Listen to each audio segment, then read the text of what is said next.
తిరుపతి జిల్లా చంద్రగిరిలో మత్తలో దంపతులపై దాడికి ప్రయత్నించి 2 ద్విచక్ర వాహనాలకు నిప్పుపెట్టిన యువకుడిని పోలీసులు అరెస్ట్ చేశారు. తొండవాడలో చిల్లర దుకాణం నిర్వహిస్తున్న దంపతులపై ఆదివారం సాయంత్రం అసభ్యంగా ప్రవర్తించిన నిందితుడు స్థానికులు మందలించడంతో కక్ష కట్టి సోమవారం తెల్లవారుజామున బైక్లకు నిప్పుపెట్టి భయాందోళన సృష్టించాడు. బాధితుల ఫిర్యాదు మేరకు కేసు నమోదు చేస్తున్న పోలీసులు సాంకేతిక ఆధారాలతో నిందితుడిని పిచ్చినాయుడు గ్రామం హరిజనవాడకు చెందిన రేణిగుంట గౌతమ్ కుమార్గా గుర్తించారు. గతంలో పలు చోట్ల నేర చరిత్ర ఉందని తెలిపారు. ఇక ప్రజాక్షేత్రంలో భయాందోళన సృష్టిస్తే సహించబోమని, అవసరమైతే రౌడీ షీట్ పీడీ యాక్ట్ నమోదు చేస్తామని చంద్రగిరి సీ సురేష్ కుమార్ హెచ్చరించారు. రేణిగుంట గౌతమ్ బాబు అలియాస్ పెప్సీ అనే అతను తాగిన మైకంలో ఆమె షాప్ దగ్గరికి వెళ్ళి ఆమెతో అసభ్యంగా ప్రవర్తించడం, ఆమెను దూషించడంతో అక్కడ ఉన్న వాళ్ళందరూ మందలిస్తే దాన్ని మన్నించాలి.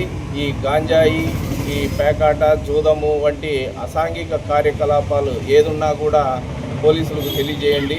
ఈ గాంజాయి ఎవరైనా అమ్మితే అలాంటి విషయాలని మాకు తెలియజేస్తే వారి పట్ల నాన్ బెయిలబుల్ సెక్షన్ల కింద కేసు నమోదు చేసి వారి పట్ల కఠినంగా వ్యవహరించడం, అవసరమైతే పీడీ యాక్ట్ కూడా పీడీ యాక్ట్ కింద కూడా కేసు నమోదు చేస్తాం.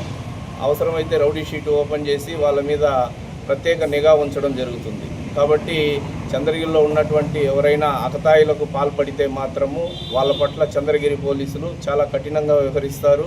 దీనికి సంబంధించి మా గౌరవ ఎస్పీ వారు కూడా తగిన సూచనలు చేస్తున్నారు. శాంతి భద్రతలకు ఎవరు విఘాతం కలిగించినా వారి పట్ల కఠినంగా వ్యవహరించాలని మాకు కూడా తగిన ఆదేశాలు జారీ చేయడం జరిగింది. కాబట్టి ప్రజలందరూ కూడా చంద్రగిరి మండలంలో శాంతి భద్రతల పరిరక్షణలో చంద్రగిరి పోలీసు